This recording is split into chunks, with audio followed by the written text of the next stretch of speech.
Hello friends, welcome back to our YouTube channel. अभी हम लोग यहाँ पे रिलायंस इंडस्ट्रीज़ लिमिटेड के एनालिसिस करेंगे और इस एनालिसिस में देखने वाले हैं आने वाले नेक्स्ट मंथ में इसका मोमेंटम कैसा रहेगा, प्लस पूरे नेक्स्ट वीक में ये कैसा मोमेंटम कर सकता है और कल के दिन मीन्स मंडे को जब मार्केट ओपन होगा तो ये किस तरीके से मूवमेंट दिखाने वाला है।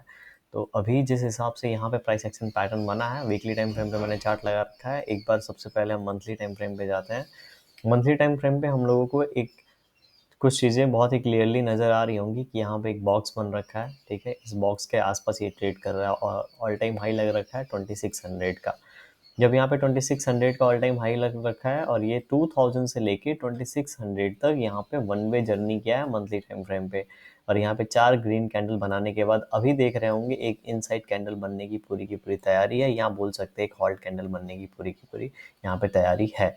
तो नो डाउट यहाँ से अगर 2000 से लेके 2600 का रेंज बना है, यहाँ से ये रेंज ब्रेकआउट देगा तो ऊपर का जो हमारे लिए टारगेट निकल के आएगा, पहला 3000 का लेवल है तो एक एक इंपॉर्टेंट लेवल होगा, साइकोलॉजिकल लेवल होगा, जो लेकिन टारगेट निकल के आ रहा है वो 3200 के आसपास का आ रहा है, राइट? अब यहाँ पे ये टारगेट की तो बात हो गई, लेकिन ये कब ब्रेकआउट देगा अभी देखते हैं। जैसे कि ये जो इस मंथ का क्लोजिंग चल रहा है, एक इसमें 10 दिन बाकी हैं। अगर यहाँ पे हम लोग को क्लोजिंग कुछ इनसाइड कैंडल जैसा, एकदम हॉल्ट कैंडल जैसा परफेक्ट पिक्चर मिलता है, उसके बाद ब्रेकआउट देता है, तो हम लोग एक बहुत ही मान सकते हैं यहाँ पे एक अच्छे क्वांटिटी में एंट्री ले सकते हैं। फिर एसएल इसी कैंडल के नीचे हम लोग प्लेस कर सकते हैं। ऐसा हम लोग इसलिए करेंगे क्योंकि यहाँ पे बायर्स थे, ठीक है? बायर्स आने के बाद यहाँ पे सेलर्स आए, मार्केट को नीचे लेके जाने की कोशिश किए, लेकिन एट लास्ट फिर से बायर्स आके इसको अपने आप यहाँ पे होल्ड किए और ऊपर की ओर क्लोजिंग दिए हैं। मतलब यहाँ पे बायर्स इंटरेस्टेड हैं इस लेवल में। उसके बाद फिर से अगर इस बायर्स इसको ऊपर की ओर लेके जा सकते हैं, मतलब यहाँ पे इसने जो रेंज बनाया है, ठीक है, उसका 1:1 हम लोग को ऊपर देना चाहिए। लेकिन हमारा रिस्क तो बहुत छोटा सा रहेगा।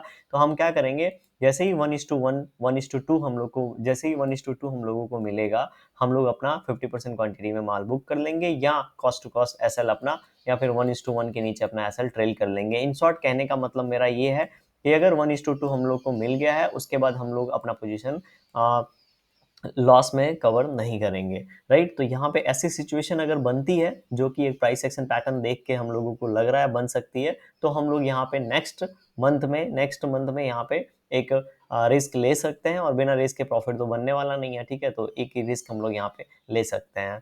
अभी दूसरी बात करते हैं, मान लेते हैं यहाँ पे ये क्लोजिंग कहीं बीच में दे देता है, 250 2556 पे भी ट्रेड कर रहा है, मान ले रहे हैं 2540 30 के आसपास क्लोजिंग दे देता है। उसके बाद नेक्स्ट मंथ में अगर ये मान लेते हैं इसको नीचे की ओर ब्रेक डाउन देता है, तो क्या होगा, जब नीचे की ओर इसे ब्रेक डाउन देगा तो ये लगभग लगभग 2320 के आसपास आने की कोशिश करेगा। ऐसा इसलिए क्योंकि यहाँ पे ये जो रैली हुई है इसका 50% ये लेवल के आसपास है, और प्लस देखेंगे कहीं ना कहीं इन लेवल्स के आसपास से सेलिंग ट्रिगर हुआ था और इसके पास रेजिस्टेंस लिया था। तो जब ये ऊपर से नीचे आएगा तो इन्हीं लेवल्स के आसपास क्या लेगा, सपोर्ट।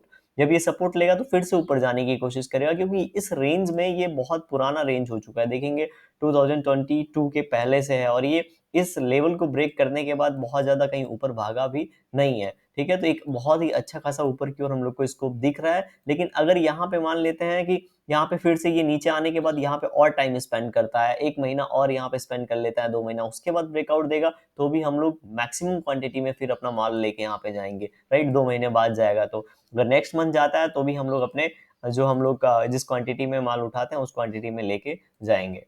अभी वीकली टाइम फ्रेम पे चलते हैं। वीकली टाइम फ्रेम पे आपको क्या नजर आ रहा है? रेंज तो हम लोग को सभी को नजर आ रहा है, लेकिन अभी फिलहाल कुछ 4 वीक की अगर बात करें कि इस कैंडल से हम लोग को सेलिंग नजर आया, जब भी देखेंगे जब भी सेलिंग होगा तो बहुत फास्ट होगा, फास्ट हुआ फिर रुका, फिर बहुत तेजी से ये शेयर नीचे की ओर गिर गया, ठीक है? इस तरीके से स्लो सेलिंग नहीं होता है। ऐसा ये सब चीजें मैंने यूट्यूब से वीडियो देख देख के सीखी हैं, तो आप भी सीख सकते हैं और इन पॉइंट्स को नोट करके रख सकते हैं, राइट? तो अभी क्या है, यहाँ पे वन वे, यहाँ पे इस तरीके से इसने मोमेंटम किया, अभी यहाँ पे ब्रेक ले रहा है। ब्रेक इसलिए इसको लेना जरूरी है क्योंकि ये अपने ऑल टाइम हाई लेवल के आसपास है।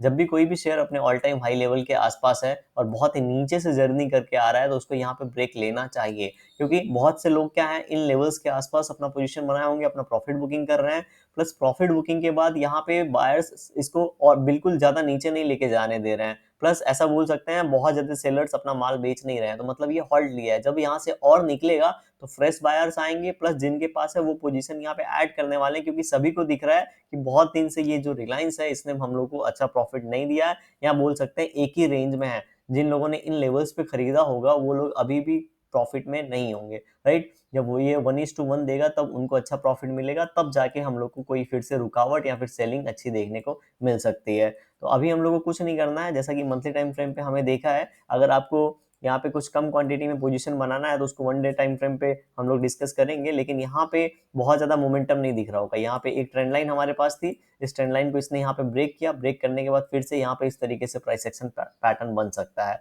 जब तक ये प्राइस एक्शन पैटर्न इस तरीके से इसको ब्रेक नहीं करता, हम लोग बहुत ही ज्यादा क्वांटिटी में यहाँ पे कोई भी पोजीशन नहीं बनाएंगे। हाँ, 1 डे टाइम फ्रेम पे देख के कुछ थोड़ा सा क्वांटिटी, जैसे 20% क्वांटिटी में हमने पोजीशन बना ली और अपना स्टॉप लॉस यहाँ पे रखा। बाद में अगर ये ऊपर की ओर निकलता है तो एटलीस्ट 20% क्वांटिटी में हमारे पास पोजीशन होगा, तो कुछ ना तो कुछ प्रॉफिट होगा।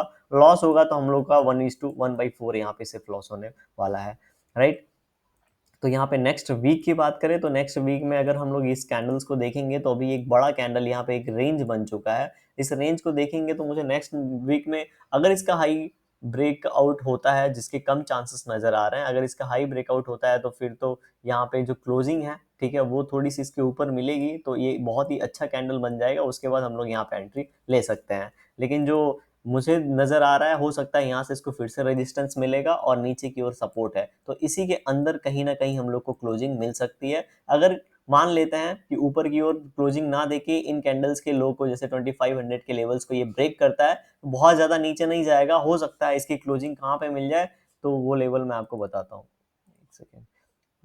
2475 के आसपास हो सकता है फिर हम लोग को नीचे की साइड क्लोजिंग मिले, ठीक है। उसके बाद जब ये पूरा मंथ खत्म होगा फिर हम लोग डिसाइड करेंगे ये रेंज की किस तरीके से किस टाइम पे ये बाहर जा रहा है, तब ये हम लोग को नेक्स्ट मूव अपना बताएगा। 1 डे टाइम फ्रेम पे जाते हैं अभी।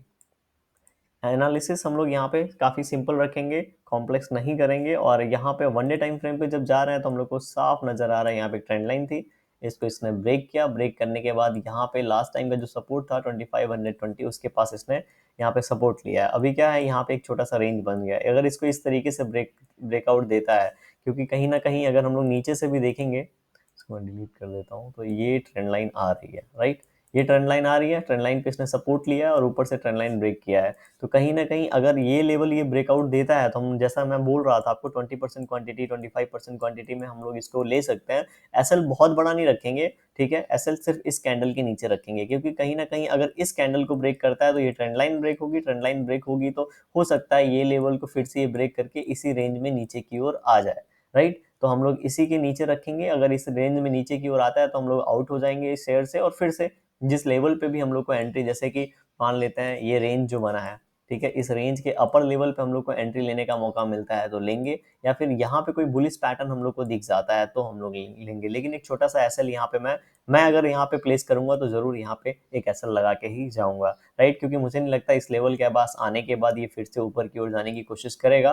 फिर क्या करेगा, एक एक चीज आप नोट करिए, ये जो लेवल है 2480, एक लेवल कितना है, एक सेकेंड सर, ये लेवल है 2485 के आसपास। तो 2575 से लेके 85 का जो लेवल है, मैक्सिमम टाइम नीचे की ओर रिटेस्ट हो रखा है, देख रहे हैं आप, सेलर लाते हैं लेकिन यहाँ से बाइंग होने लगती है। तो अगर फिर से एक बार सेलर यहाँ पे लेके आते हैं और ये लेवल थोड़ा सा भी ब्रेक होता है तो बायर्स क्या करेंगे, यहाँ पे फिर बायर्स अपना पोजीशन एग्जिट करने लगेंगे या फिर उनका एसएल हिट होने लगेगा, तो ये फिर शेयर नीचे से तेजी से आएगा और ये जो यहाँ पे गैप बनाया है इसको फिल करेगा। फिर देखा जाएगा, हो सकता है ये ऊपर जाएगा तो यहाँ से रेजिस्टेंस मिलेगा, ये नीचे आएगा और यहाँ पे कुछ इस तरीके से जब ट्रेंड लाइन का ब्रेकआउट होगा, पोल एंड फ्लैग पैटर्न बनेगा, तब हम लोग जाके कुछ एंट्री लेने की कोशिश करेंगे। इसलिए मैं बोल रहा हूँ यहाँ पे हम लोग अपना एसएल प्लेस करेंगे। अब भी अपनी एनालिसिस के बाद डिसीजन ले सकते हैं। देखिए, हो सकता है मैं 10 बार में से 7 बार सही हूँ या 3 बार गलत हूँ, ठीक है, लेकिन बिना एनालिसिस के, बिना रिस्क के हम लोग कोई भी यहाँ पे प्रॉफिट बना नहीं सकते,